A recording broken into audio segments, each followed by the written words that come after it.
Joining us now to analyze where the U.S. economy is headed is Lydia Mashburn Newman. She's an economist and managing director of monetary economics at the American Institute for Economic Research.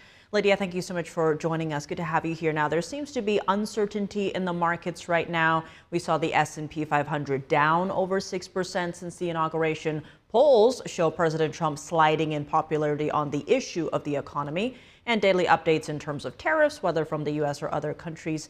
What is your analysis of the economy right now? Are we in a transition, as Trump says, or could we be heading to something more serious like a recession? Yeah, so the economic data, we're actually waiting for some key economic data to come out tomorrow on inflation to sort of see how well the US is performing on that metric. The jobs report came out last week, and that was roughly, we've been at 4.1%, just ticked up a little bit. So the overall macroeconomic picture actually still looks pretty good by economic standards. What we're seeing, though, is a bit of a rout in the stock market and the financial markets. And this is not entirely surprising because stock markets are very quick to adapt. They can also be quick to act when action may not actually be required.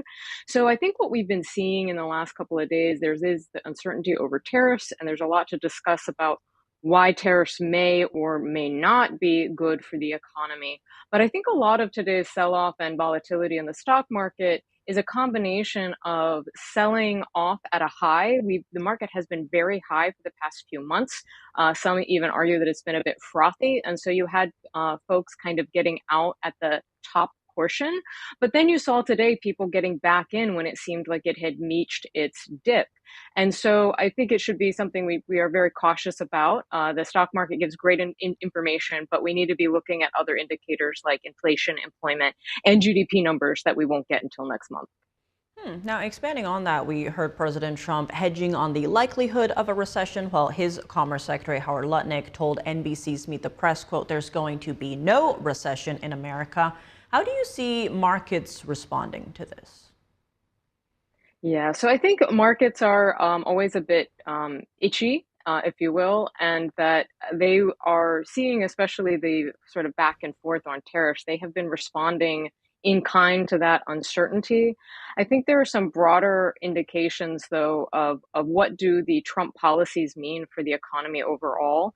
And it is true, you've heard Secretary of the Treasury, Scott Bessent, indicating this, and a little bit from the NEC chair, Kevin Hassett, but there is this shift of the economy, according to Trump's vision, from a somewhat reliant on public sector action economy to one more heavily reliant on private markets again.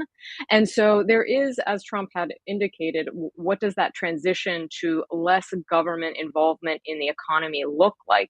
And it is possible that especially financial markets might be a little uncomfortable with that kind of change, especially at the outset. But as we see in the economics and through economic history, that restoring a more private market, a robust private market, leads to longer term economic gains. And this is good for overall economic growth for the long term. So while we might see some discomfort as policies shift, we should be expecting to see a much better overall outlook if Trump is successful in shifting more towards private markets. The Trump question, though, the tariff question leaves a lot to be desired because it's creating a lot of uncertainty, and a lot of the protectionist trade components may actually do the opposite of what the rest of the Trump agenda is trying to accomplish. I want to get into the tariffs, but first, in terms of the markets, President Trump said earlier today he's not concerned with the market sell-off and is focused on the, quote, real economy. What do you think he means? What's your take on this comment? I think it goes back to some of those points about the financial markets are highly volatile. They respond to information very quickly, sometimes accurately, sometimes inaccurately. But it is sort of a top layer of the economy. The fundamentals of the economy is probably what he's more referring to, things related to what does our overall jobs picture look like? What does the inflation outlook look like? What type of investment are businesses doing outside of the stock market, or even companies that are listed, but not just focusing on the publicly listed companies, but what does the broader economy and business outlook look like. So there are definitely things that we should be paying attention to. There's some indications that some businesses are a little uncertain, maybe even a little frustrated, especially with the tariff talk, and that may affect their business decisions in a negative way. But overall, the fundamentals of the economy are still quite strong. And so I think Trump is probably referring a little bit to that dichotomy between what we see in financial markets that are a bit itchy and a little, maybe even a little trigger happy, versus fundamentals in the marketplace and what does the jobs picture look like, what does business investment look like, and what does the overall consumer look like. Though there are some concerns on the consumer front as well to be looking out for. On that last part, many average Americans have investments in the stock market too, like through their retirement funds, etc. How likely are they to be impacted by all of this? Yeah, so this is one of those periods in the stock market where long-term investors, now I'm coming at this from an economics angle, not as an investor or an investment advisor.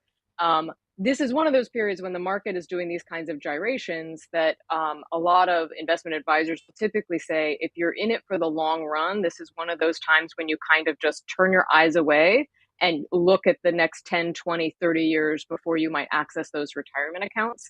The volatility, however, does become much more of a concern for those who are in retirement and are drawing funds from those retirement accounts, as well as those who are about to enter retirement. And so there are definitely concerns because we were at very high levels of the stock market over the last 3, 6 months, even the last 2 years.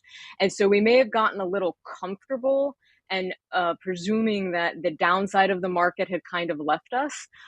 But these are fluctuations in the marketplace, and this is why a lot of people say, have a long-term outlook. Don't try to buy the dip. Don't try to get in when you think, or get out when you think it's too high, but ride it out.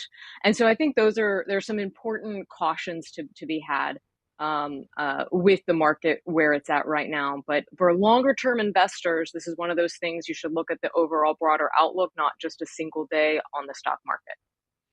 And Lydia, in terms of tariffs, there seems to almost be a red light, green light messaging. What is President Trump signaling to the world here? What's the goal? Mm-hmm. That's a great question. And I think it's important to make a distinction that the President Trump has had two different goals with the types of tariffs he's implemented. The first set of tariffs that went on Mexico, Canada, and China were in relation ostensibly for issues related to national security, especially the fentanyl that was crossing the borders. Canada and Mexico have made efforts that seem to have been dampening that concern on the trade front, and you've seen some pulling back of some of the tariffs in relation to that, or some softening of some of the tariffs in relation to some of those actions. The other side of this, though, is it's the reciprocal tariffs, the tariffs more about fairness, or the tariffs about protectionism for protecting U.S. industry and trying to develop more industry domestically, and also supposedly to bring in more revenue. On those types of tariffs, the economics are pretty clear.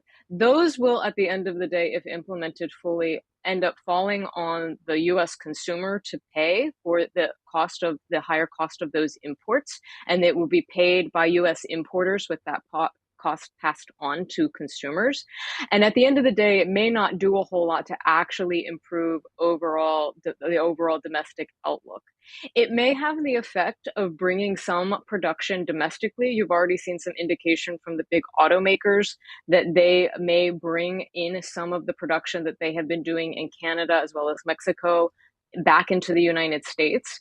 But to me, this begs a more important question. Why have firms chosen to locate outside of the US to begin with? And this is where I think the Trump administration really should be very keen about the other planks in their agenda, which have more to do with deregulation, cutting taxes, and creating government efficiency through DOGE. All things that would help improve the business proposition of investing and employing people in the United States. And so I'd like to see more on that, on those other planks of the agenda, the Trump agenda, and not so much reliance on tariffs that at the end of the day will ultimately harm both consumers domestically and even across the globe. Lydia Mashburn Newman, thank you so much for joining us.